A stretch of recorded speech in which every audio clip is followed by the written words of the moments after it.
thank you for inviting us, Richard. No problem. We're in this fantastic showroom filled with iconic cars. Is there any of these that's your personal favourite, and why?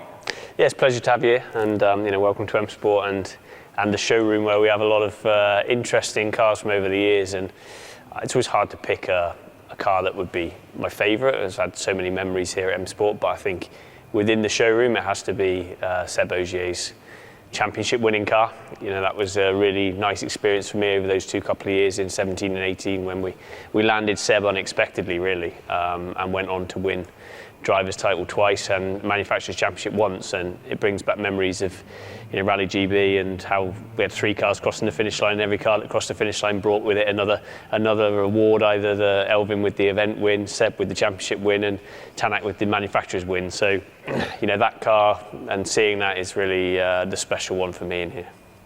I thought that might be the answer to me. Quite an easy one, sadly. Yeah. What's it like managing the team in this period? It's very transitional at the moment. We've got some new regulations kind of in the works. Is there anything you can kind of say about that?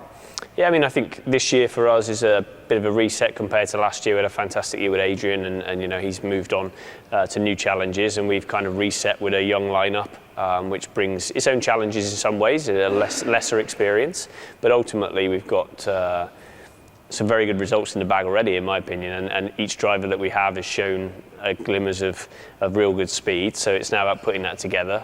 Next event is Kenya next week, and there's an opportunity there to have a good result as well. But it's just about keeping your focus on what we can achieve realistically this year, and basically keep improving as the events go by.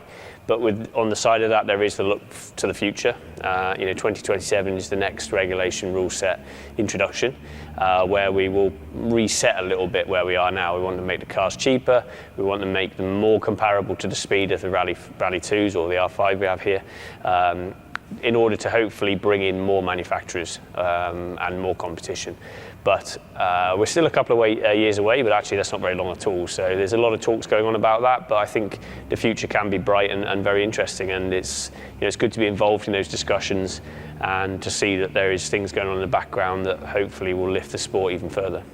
In regards to that, is there a kind of want to keep the cars quite aggressive, visceral, very loud? I think part of the show right now for us rally fans is the rally ones are quite special in that regard. Is there a kind of discussion about keeping the level of aggressiveness about the cars? Yeah, there's certainly discussions being had about ensuring that the regulations allow for a show aspect, because like you say, that is exactly what fans love. They love the noise, they love the looks, and it needs to look right. So we need to make that happen, but also balance the costs. So the reason we went away from all the aero in 2017 is because it was very expensive to make all those bumpers and all those panels and the dive planes and the diffusers. So we actually went more simple, because often when you go more complex shapes and make it look different, it can add costs, which is fighting each other. So we've got to find that balance in between. But I totally agree that rally is about noise, and it improves your experience. When you see a rally car, you maybe only see it for 10 seconds, but you hear it for a lot longer, and your whole experience of the rally car is based around that period of time. And when a lot of the videos I see online at the moment are of Andy Burton's Peugeot and the American Subaru with the Ferrari engine, it does show that noise really makes a difference, and it's something we shouldn't underestimate. So we're looking at technical regulations, cost regulations, but also the show element as well. So going back to this year's lineup a little bit, obviously Adrian leaving must have had a big impact on the team. Did you already have a backup plan in place in case that was happening, or was it kind of something you had to put together on the fly, really? I think realistically we knew we probably weren't going to be able to hold on to Adrian a relatively sensible point last year. So we started thinking about what we can do in order to move that forward if he left. And there was no real budget available to look for any of the top drivers, and probably something we were particularly interested in doing, because really where we are with the team and the resource we have, it wouldn't have been a sensible move in spending a huge amount of budget on the driver. It's better for us to invest in younger talent that's going to be around for the next 10, 15 years and be involved in their career right from the start, and train them up and hope that when they get to the level that we want them to be at the top level, we're in a position to ensure that we can keep hold of them.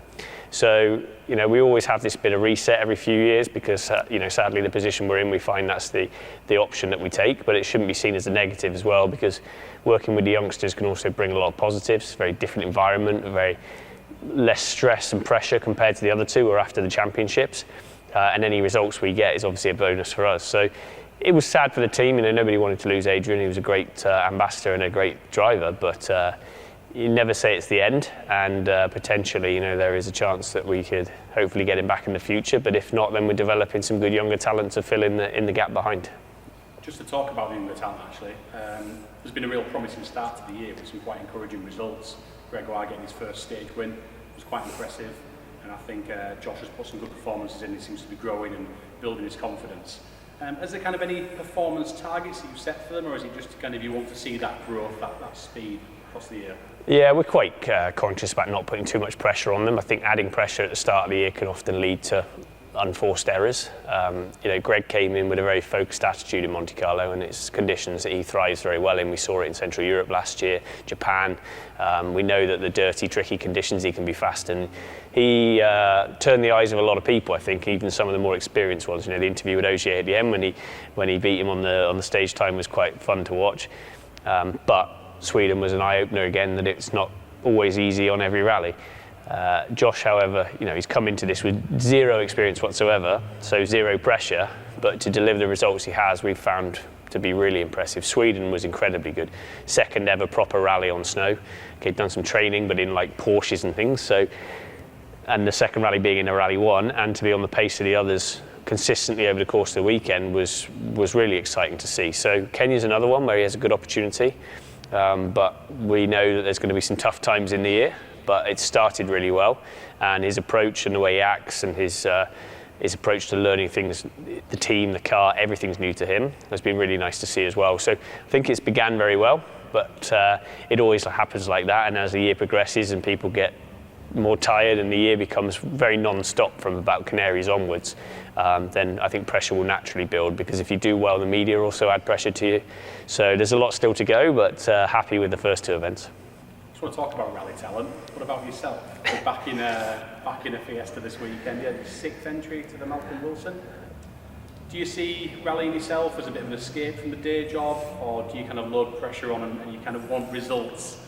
I think I'm pretty relaxed about it, but I started rallying and got into rallying through clubman events, and that's where I had the most fun, and was lucky enough to make a career from it. But the day-to-day running of the team at the top level is very different to clubman. It's very political, it's very commercial. There's a lot of stuff goes on. Some stuff you feel is right for the sport, some stuff is wrong. You have to just let it go, and it can be very difficult to make things happen, and quite frustrating at times. So sometimes going back to clubman rallying and just having a laugh with people and enjoying what you do is key and very important. And I think we're very lucky that we have this rally on our doorstep. I live 5 minutes away, so it's perfect to do it. And my partner's very forgiving in me and allowing me to do it, because I'm never here anyway.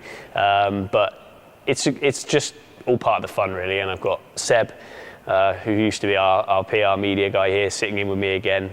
So he's currently working for Hyundai. So we're both having a bit of a break from reality, I guess, and just going out to have a bit of fun. I mean, I don't like to try and be competitive, but it's always the case that you end up being competitive. But at the same time, I always try to finish the events, because you're there to have a day out and not one stage. But I'm looking forward to it. It'd be good fun, and it's nice to see a lot of people that I haven't seen for a long time in the clubman scene as well. And I think the clubman scene is still really strong in the UK, so supporting it and getting involved in it and just having a break from WRC level is always good fun. Do you think you'll see yourself in a faster car at some point? I'm not sure Malcolm would lend me one, so maybe not in the short term, and I don't have enough money to put myself in one either, so I think I'll stick to what I know.